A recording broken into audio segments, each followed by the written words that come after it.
మరి సెంట్రల్ ఆంధ్రాలో కానీ అదేవిధంగా రాజధాని ప్రాంతంలో కానీ విజయవాడ పశ్చిమ నియోజకవర్గంలో చాలా బలంగా పనిచేశాం. మరి అనేక రుమార్స్ వస్తూ ఉన్నాయి. ఈ అంశాల మీద చాలా మంది శ్రేణులు గందరగోళ పడుతూ ఉన్నారు.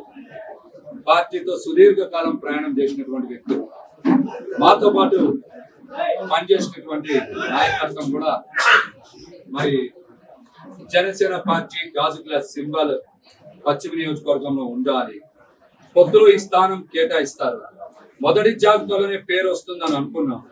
కానీ కాస్త ఆలస్యమైంది, రెండో జాబితాలో కూడా వస్తుందని అనుకున్నారు. కానీ ఈ మధ్యలోనే పొత్తులో ఈ సీటు ఉండదనేటువంటి మాట వస్తుంది. పొత్తులో ఎందుకు ఉండదు? పార్టీ కూడా బలంగా లేదా? 5 సంవత్సరాల నుంచి అనేక పోరాటాలు చేశాం, ప్రజలకు అండగా నిలబడ్డాం, అధికార పార్టీకి సంబంధించిన అనేక అక్రమాన్ని బయట పెట్టాం, ఈ ప్రాంత సమస్యల్ని పరిష్కరించే ప్రయత్నం చేశాం, ప్రజలకి అన్ని రకాలుగా అండగా నిలబడ్డాం. పార్టీకి కష్టకాలంలో కూడా మేము పవన్ కళ్యాణ్ గారు వెంటే నిలిచాం. కాబట్టి పొత్తులో పశ్చిమ నియోజకవర్గం సీటు కేటాయించాలని పవన్ కళ్యాణ్ గారిని అభ్యర్థిస్తాం. మాకు పవన్ కళ్యాణ్ గారి మీద సంపూర్ణ నమ్మకం, విశ్వాసం ఉన్నాయి. దానికి ఖచ్చితంగా పశ్చిమ నియోజకవర్గ సీట్ ని జనసేనకే కేటాయించాలని విజయవాడ నగరం నుంచి వచ్చినటువంటి మా నాయకత్వంతో బలంగా. కాబట్టి మా అభ్యర్థాన్ని పవన్ కళ్యాణ్ గారు పెద్ద హృదయంతో అర్థం చేసుకుంటారని, అవకాశం కల్పిస్తారనేటువంటి ఆశాభావాన్ని వ్యక్తం చేస్తున్నాం. దాంతో పాటుగా పిఠాపురంలో మా పార్టీ అధ్యక్షుడు పోటీ చేస్తానని చెప్పారు. పోటీ చేస్తానని ప్రకటన జారీ చేసినప్పుడు అక్కడ ఒక్క ఆందోళన కూడా జరగకూడదు, ఒక్క వ్యక్తి కూడా అసంతృప్తి ప్రకటించకూడదు.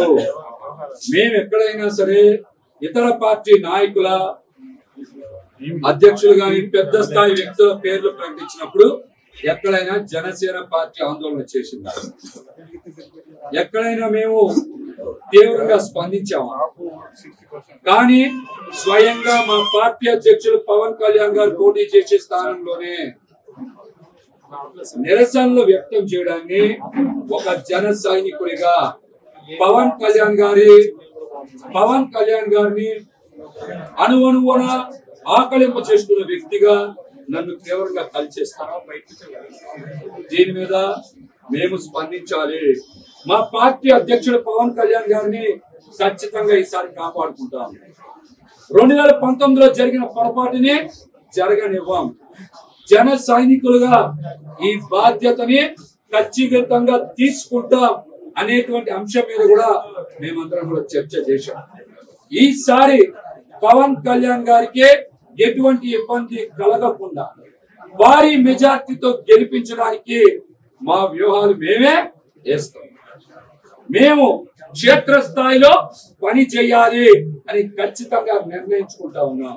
పిఠాపురంలో పవన్ కళ్యాణ్ గారు గెలిచి తీరుతారు.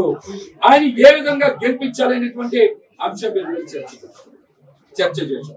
పొత్తు ధర్మంలో భాగంగా ఏదైనా క్యాండిడేట్స్ మీద అసంతృప్తి ఎవరైనా వ్యక్తం చేయొచ్చు, కానీ మా పార్టీ అధ్యక్షుల మీదే అసంతృప్తి వ్యక్తం చేయడం అనేది పొత్తు ధర్మంలో మంచి పద్ధతే కాదు. పొత్తు ధర్మంలో మంచి పద్ధతే కాదు. దీని మీద నాయకులు ఖచ్చితంగా స్పందించాలి, సరిదిద్దాలి. మేము కూడా పిఠాపురంలో పవన్ కళ్యాణ్ గారికి ప్రజాక్షేత్రంలో ఏ విధంగా పని చేయాలో మేము కూడా ఖచ్చితంగా రాబోయే 2 రోజుల్లోనో 3 రోజుల్లోనో ఖచ్చితంగా వ్యూహ రచన చేస్తాం. పవన్ కళ్యాణ్ గారిని గెలిపించుకొని తీరుతామని కూడా తెలియజేస్తాం.